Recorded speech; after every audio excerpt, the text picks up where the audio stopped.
एक बार की बात है, सुषमा अपने पूरे परिवार के साथ खुशी खुशी मोहन नगर में रहती थी। उसकी 2 बहुएं थी, पल्लवी और शिवानी। एक दिन दोनों बहुएं रसोई में काम कर रही होती है कि तभी उनकी सास सुषमा उन्हें बुलाती है। अरे बहू, जरा इधर तो आना। शिवानी, जरा जाकर देखना सासू माँ क्या कह रही हैं। दीदी आप ही देख लो ना जाकर, आपको भी तो सुनाई दे रहा है। अरे मैं आटा गूंद रही हूँ ना, तुम चली जाओ। हाँ तो मैं भी तो सब्जी काट रही हूँ ना दीदी। अरे बहू जल्दी आओ। ओह, ये तो जाएगी नहीं, मैं ही जाकर देखती हूँ कि क्या करना है। पल्लवी सुषमा के कमरे में जाती है। जी मम्मी जी, क्या हुआ? शाम को घर पर कुछ मेहमान आने वाले हैं, तो तुम अच्छा सा खाना बना लेना बहू। ठीक है मम्मी जी, आप बता दीजिए क्या क्या बनाना है और कितने लोग आ रहे हैं। सुनील की मौसी जी और उनका पूरा परिवार आ रहा है। कुल मिलाकर 3 लोग और हमें मिलाकर हुए 9 लोग। तो अभी से ही तैयारी करना शुरू कर दो। और हाँ, घर की सफाई भी कर देना, हाँ, अच्छे से। जी मम्मी जी, सब काम हो जाएगा, आप चिंता मत कीजिए। पल्लवी शिवानी को घर में मेहमान आने वाले हैं इसके बारे में बताती है। क्या 9 लोगों का खाना बनाना होगा, घर की सफाई करनी है? बाप रे, सासू माँ ने तो हमें घर की नौकरानी ही समझ कर रखा है। ऐसा नहीं बोलते शिवानी, हम इस घर की बहू हैं और घर के काम करना हमारा फर्ज है। दीदी तो है ही सासू माँ की चमची, जब देखो सासू माँ सासू माँ। मैं तो इतना सारा काम नहीं करने वाली। शिवानी कपड़े लेकर गमला साफ कर रही होती है और चक्कर आने का नाटक करने लगती है। मेरा सर चकरा रहा है। तभी वहां पल्लवी और सासू माँ जाते हैं। अरे बहू, क्या हो गया तुम्हें? मम्मी जी, बहुत तेज सर में दर्द हो रहा है। तुम एक काम करो शिवानी, आराम कर लो। नहीं नहीं दीदी, घर में मेहमान आने वाले हैं, मुझे आपकी मदद करनी चाहिए। अरे कोई बात नहीं शिवानी, तुम आराम कर लो, मैं सब काम कर लूंगी। ठीक है दीदी, अगर आप इतना कह रही हैं तो आराम कर लेती हूँ। शिवानी आराम से अपने कमरे में मैगजीन पढ़ रही होती है।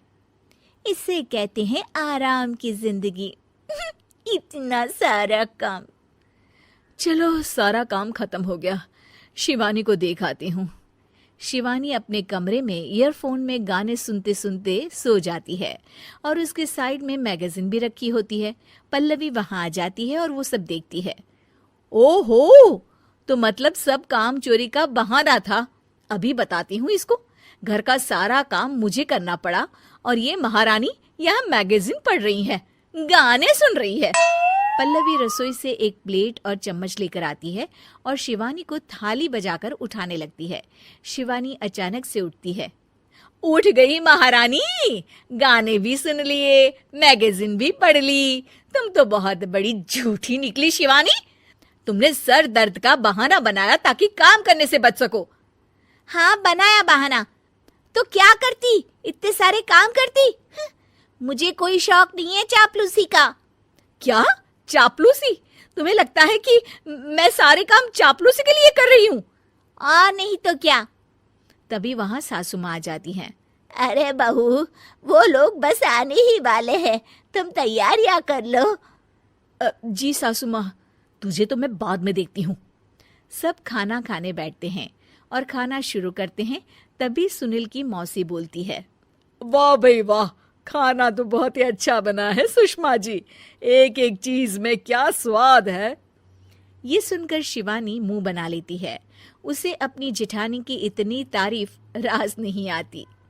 आपकी बहुएं तो बहुत ही अच्छा खाना बनाती हैं। हाँ, बनाती तो दोनों ही अच्छा है, पर आज ना ये सारा खाना बड़ी बहू ने बनाया है। छोटी बहू की तबीयत ठीक नहीं थी, सो इसलिए। मानना पड़ेगा सुषमा जी, आपकी बड़ी बहू तो बहुत ही गुणवान है। पल्लवी की तारीफ सुनकर शिवानी को जलन होती है। पल्लवी ये सुनकर खुश हो जाती है और शिवानी की तरफ देखकर उसे चिढ़ाती है। कुछ देर बाद मेहमानों के जाने का वक्त हो जाता है। मौसी जी सबके लिए उपहार लाई होती है। वो सबको शगुन के पैसे देती हैं और अंत में पल्लवी के पास आती है।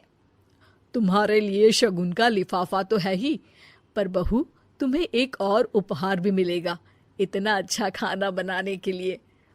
मौसी अपने सोने के कंगन निकालकर पल्लवी को पहना देती है। ये लो, ये मेरे मनपसंद कंगन है, अब से ये तुम्हारे हुए। धन्यवाद मौसी जी। ये देखकर शिवानी तो पूरी तरह से जल जाती है और गुस्से से रसोई में चली जाती है। तभी वहां पल्लवी आ जाती है और उसे अपने कंगन दिखाने लगती है। देवरानी जी, अब आपका सर दर्द ठीक तो है ना?